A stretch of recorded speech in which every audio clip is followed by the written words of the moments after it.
Never Take a Pirate's Pearls, written by Anne P. Borrmann and illustrated by Tracy Guzman. No matter how hard he tried, everything always seemed to go wrong for Chester. And once again, on this Monday morning, things were going horribly wrong. He was speeding through Valentine Islands in his freshly patched and painted pirate ship, the Barnacle, chased by a giant sea squid, and it was gaining speed. "Faster, Roger," Chester urged his first mate, a jolly octopus, "or we're done for." Roger swerved around Valentine Islands as fast as he could make the Barnacle go. Suddenly, the sea squid popped up beside them, waving its fearsome arms. It tossed a bottle onto the Barnacle, then splashed back under the waves. "Phew!" breathed Chester, picking up the bottle. He squeezed it in the middle. Out shot the cork, smacking him in his eye. "Blimey!" yelped Chester, winking and blinking. Roger snipped a corner off the flag and gave it to Chester to patch his eye. With his good eye, Chester read the message. "At Lazy Lagoon. Treasure chests lying open. Pearls have gone missing." "Roger," he said, "we'd better investigate."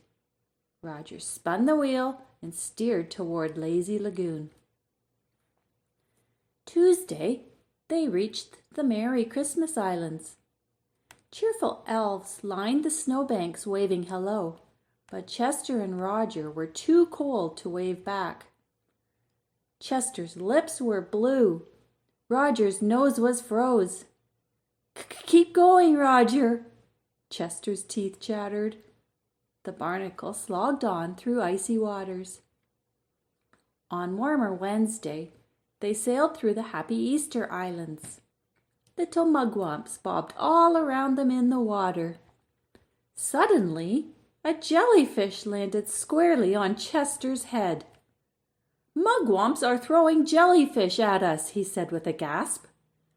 The mugwumps chuckled at their tricks as jellyfish rained down onto the Barnacle. "Quick, Roger, find something to load into our cannon."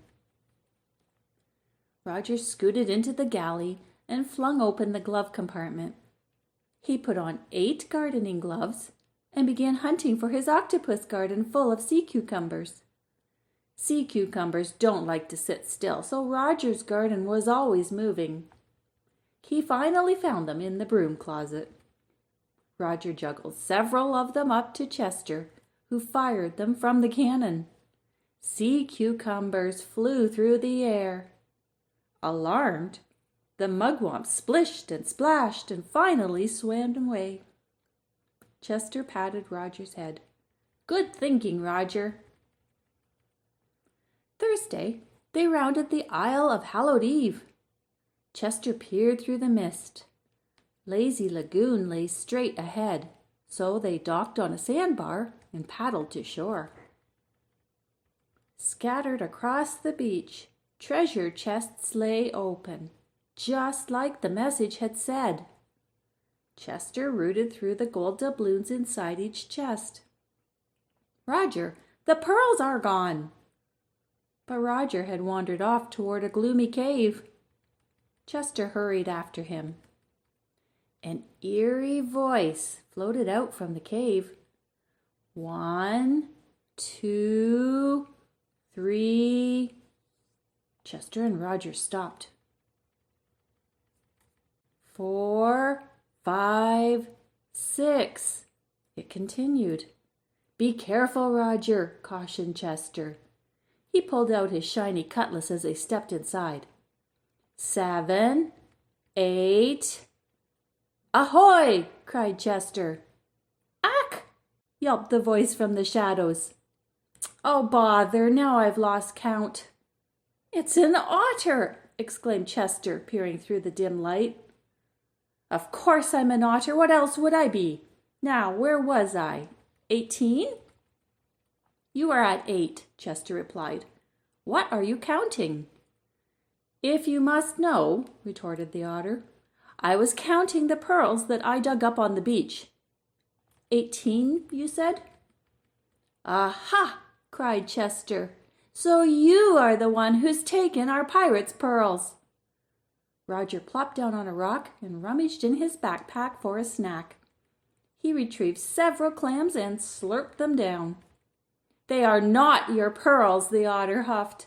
I dug them up myself. Now, if you don't mind, I'm going to finish making my mum a necklace before I leave for a life on the seas. 18, did you say?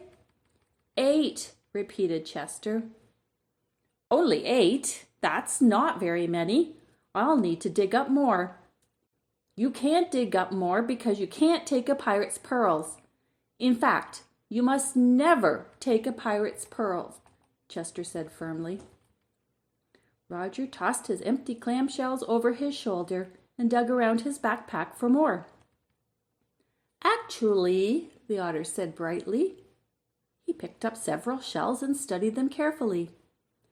I am something of an expert on shells, and these would make a magnificent necklace. He began counting them. Chester sighed.